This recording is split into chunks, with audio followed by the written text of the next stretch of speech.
श्री स्वामी समर्थ. स्वामी महाराज तुमच्या सर्व चांगल्या इच्छा पूर्ण करो ही स्वामींच्या चरणी प्रार्थना करते आणि आजच्या या नवीन व्हिडिओला सुरुवात करते. 3 वर्षातून एकदा येणारा अधिक मास हा अत्यंत पवित्र मानला जातो. हा महिना भगवान विष्णूंचा महिना आहे, ज्याला आपण पुरुषोत्तम मास म्हणतो. आणि आता या महिन्याची समाप्ती होत आहे. एक अत्यंत महत्त्वाचा हा दिवस म्हणजेच अधिक मास अमावस्या. सामान्य अमावस्या तर दर महिन्यात येते, पण अधिक मासातील अमावस्या तब्बल 3 वर्षातून एकदाच येते. त्यामुळे या दिवसाचे महत्त्व 1000 पटीने वाढतं. ज्योतिषशास्त्र आणि पुराणांनुसार या दिवशी केलेल्या काही चुका तुमच्या आयुष्यात गरिबी, पितृदोष आणि दुःखाचे डोंगर उभे करू शकतात. दुसरीकडे या दिवशी केलेले काही सोपे उपाय तुमच्या 7 पिढ्यांचं दारिद्र्य दूर करू शकतात.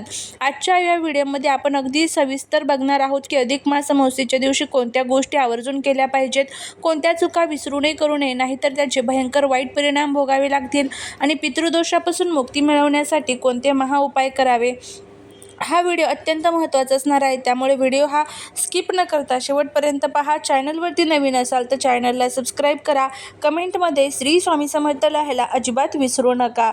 बघा, सर्वात आधी आपण जाणून घेऊया की या महापुण्यतिथीत दिवशी आलेल्या कोणत्या गोष्टी करायच्या, ज्यामुळे आपल्या घरात सुख, समृद्धी आणि शांतता नांदेल. अमावस्येच्या दिवशी सकाळी सूर्योदयापूर्वी उठणे अत्यंत श्रेष्ठ मानले जाते. जर शक्य असेल तर एखाद्या पवित्र नदीत स्नान करावे. जर ते शक्य नसेल तर आपल्या घरातल्या अंघोळीच्या पाण्यात थोडे गंगाजल आणि काळे तीळ टाकून स्नान करावे. स्नानानंतर तांब्याच्या पात्रातून सूर्यदेवाला जल अर्पण करावे. यामुळे आत्मबळ वाढते आणि ग्रहांचे दोष दूर होतात. अधिक मास अमावस्या ही पितरांना तृप्त करण्यासाठी सर्वोत्तम मानली जाते.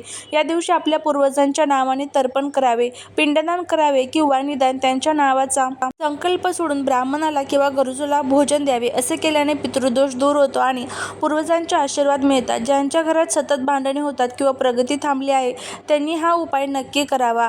या अमावस्येला दान करण्याचे फळ इतर दिवसांपेक्षा अनंत पटीने जास्त मिळते.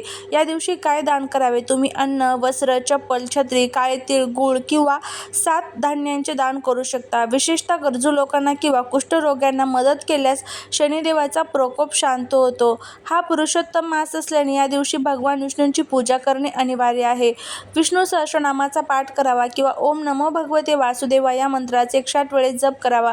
तसेच माता लक्ष्मीला प्रसन्न करण्यासाठी संध्याकाळी घराच्या मुख्य दारावर गाईच्या तुपाचा दिवा लावावा. अमावस्येच्या दिवशी पिंपळाच्या झाडामध्ये त्रिदेव म्हणजेच ब्रह्मा, विष्णू, महेश आणि आपल्या पितरांचा वास असतो असे मानले जाते. म्हणून या दिवशी पिंपळाच्या झाडाला जल अर्पण करूनच तिथे तिळाच्या तेलाचा दिवा लावा आणि झाडाला प्रदक्षिणा घालावी. आता बघा, या भागाकडे आपण वळू, म्हणजे आपल्याला कोणत्याही या गोष्टी ज्या आहेत तर त्या चुकूनही करायच्या नाही. जर कळत नकळत त्या दिवशी तुमच्याकडून काही चुका झाल्या तर शास्त्रानुसार त्याचे वाईट परिणाम तुमच्या पूर्ण कुटुंबाला भोगावे लागू शकतात. यामध्ये अधिक मास अमावस्येला चुकूनही घरात मांसाहार बनवू नका किंवा खाऊ नका. तसेच मद्यपान किंवा कोणत्याही प्रकारच्या व्यसनांपासून दूर राहा. हा दिवस अत्यंत पवित्र आणि सात्विक असतो. या दिवशी घरात तामसिक अन्न शिजवल्यास नकारात्मक ऊर्जा वाढते आणि घरात दरिद्रता येते.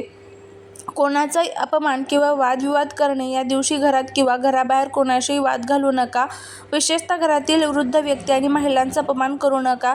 ज्योतिषशास्त्रानुसार वृद्धांचा अपमान केल्याने पितर कोपतात आणि घरात पितृदोष निर्माण होतो, ज्यामुळे वंशाची प्रगती थांबते.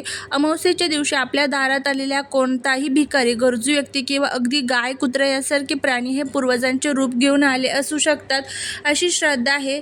आणि त्यामुळे घरात आलेल्या कोणालाही उपाशी किंवा रिकाम्या हाताने हकलून देऊ नका. त्यांना अन्न किंवा काहीतरी दान नक्की करा. कुत्र्याला किंवा कावळ्याला भाकरी खायला देणे या दिवशी अत्यंत शुभ मानले जाते. उशिरापर्यंत झोपणे आणि नखे, केस कापणे. अमावस्येच्या दिवशी सकाळी उशिरापर्यंत झोपू नका, यामुळे शरीरात नकारात्मकता वाढते. तसेच या दिवशी नखे, केस कापणे शास्त्रात वर्ज्य मानले आहे. असे केल्याने धनहानी होते आणि आरोग्यावर वाईट परिणाम होतात. अमावस्या ही नकारात्मक शक्तींचा प्रभावाची रात्र मानली जाते.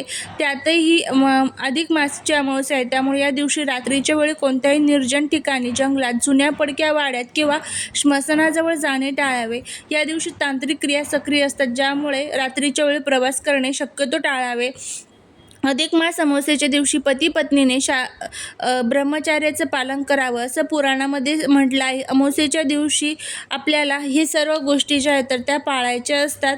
बघा, जर तुमच्या आयुष्यात खूप कष्ट करूनही पैसा टिकत नसेल, घरात नेहमी आजारपण असेल किंवा मुलांच्या लग्नात नोकरीत अडथळे येत असतील, तर समजून घ्या की कुठेतरी पितृदोष किंवा ग्रहांची जी अवकृपा आहे तर ती तुमच्यावर आहे. अधिक मास अमावस्येला हा एक महाउपाय नक्की करून बघा. तर काय करायचं आहे, अमावस्येच्या दिवशी संध्याकाळी प्रदोष काळात एक पिठाचा किंवा मातीचा दिवा तयार करा. त्यात मोहरीचे तेल किंवा तिळाचे तेल टाका. त्यात एक कापसाची वात आणि थोडे काळे तीळ टाका. हा दिवा तुमच्या घराच्या दक्षिण दिशेला तोंड करून लावा, कारण दक्षिण दिशा ही पितरांची दिशा मानली जाते. दिवा लावताना मनातल्या मनात तुमच्या पूर्वजांचे स्मरण करा आणि त्यांची क्षमा मागा. त्यांना म्हणा, आमच्याकडून काही चूक झाली असल्यास आम्हाला क्षमा करा आणि आमच्यावर तुमचा आशीर्वाद कायम ठेवा.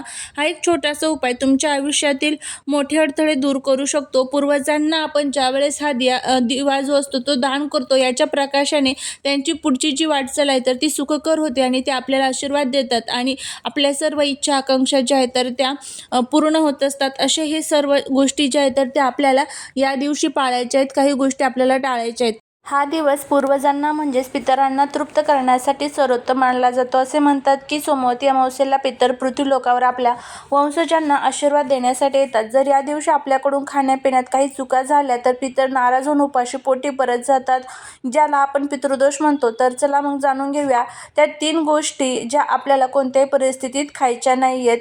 आता बघा, पहिली आणि सर्वात महत्त्वाची गोष्ट म्हणजे मांसाहार आणि मद्य.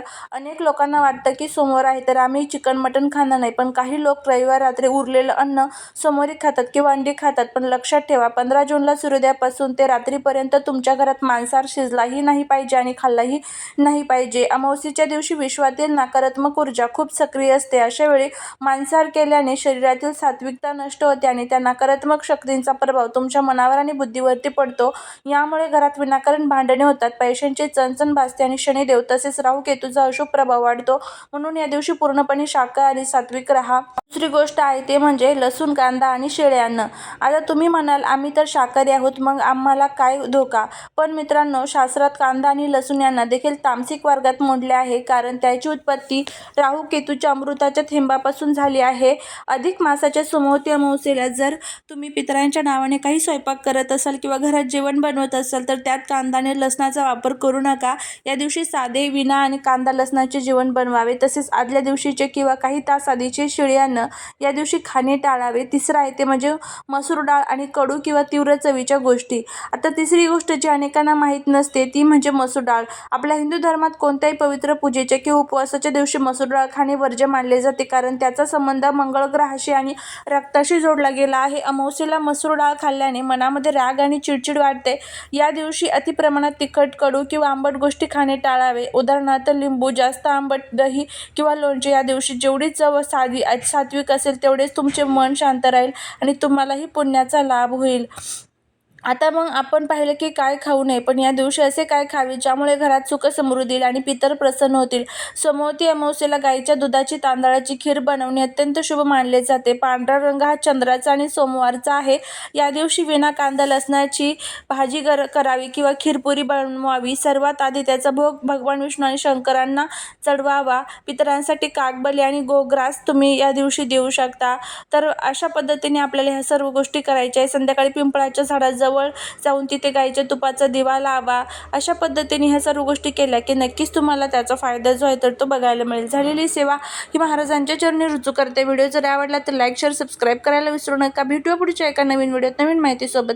तोपर्यंत सर्वांना श्री स्वामी समर्थ.